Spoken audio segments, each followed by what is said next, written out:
I am often asked if I was born a medium, or if I was transformed into one by a terrible illness, or a freak accident that caused some sort of head trauma, or a near-death experience.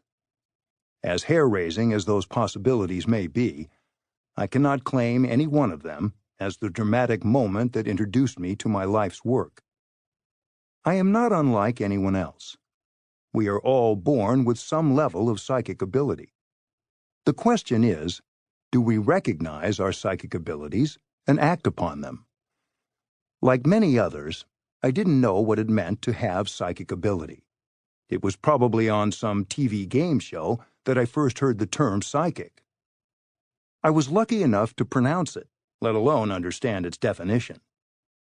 It was a word that came closest to explaining why I knew things about people when they walked into a room. It was also the reason my first-grade Catholic school teacher kept me after school one day. Lunch break was over, and all the kids were heading back to the classroom. I had just put away my Yogi Bear lunchbox when my teacher, Mrs. Weinlich, walked into the room.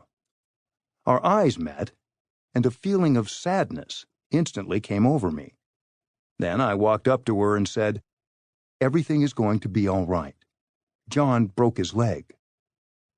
She looked at me with a cross expression and said, "What are you talking about?" I replied, "John was hit by a car, but he is okay. He just broke his leg." Well, I thought her eyes were going to pop straight out of her head. She pointed to my seat and told me to sit in it for the rest of the day. About an hour later, the principal came to the door and spoke with Mrs. Weinlich. Suddenly, Mrs. Weinlich panicked, turned white, and ran out of the room screaming. The next day, Mrs. Weinlich seemed to be back to her normal self, except that she did not stop staring at me the whole day. She asked me to stay after school so she could talk to me. God bless her. It was her talk that introduced me to my psychic ability. It seemed that on the previous day, her son John was hit by a car, but miraculously, he had just broken his leg. She asked me, "How did you know it was going to happen?" I didn't know how to answer her. I just knew it. I had a sense about it. She stared at me, and I started to cry.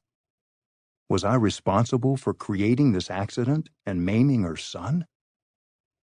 Well, needless to say, she calmed me down and told me not to get upset. Many children and grown-up people know things before they happen, noted Mrs. Weinlich. She said that I was one of God's messengers, and that God had given me a special gift. She continued, so that one day you could help people. She told me not to ever feel bad about things I might see in my mind. You are special, she said.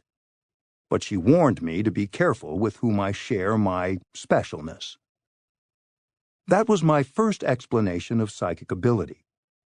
When I look back on that time, I am grateful to Mrs. Weinlich for explaining it to me.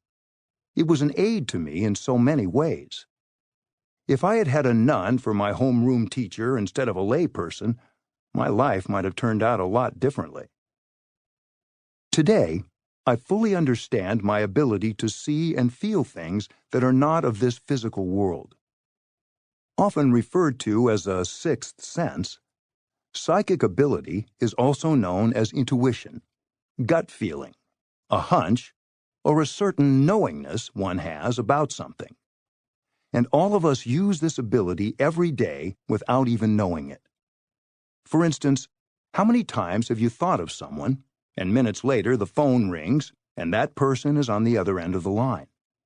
Or you get a hunch to switch lanes in traffic, and you find out further along the way that there was an accident in the other lane. Perhaps you get a feeling on the way to work that the boss is going to be in a bad mood, and sure enough, you get to work, and it's true. How many times have you been thinking of a song, and minutes later you hear it on the radio? These are all examples of psychic ability. Where does this sixth sense come from? In Greek, the word psychic means of the soul. When we use our psychic ability, we are tuning into the energy of the soul, or the natural life force that permeates every living creature.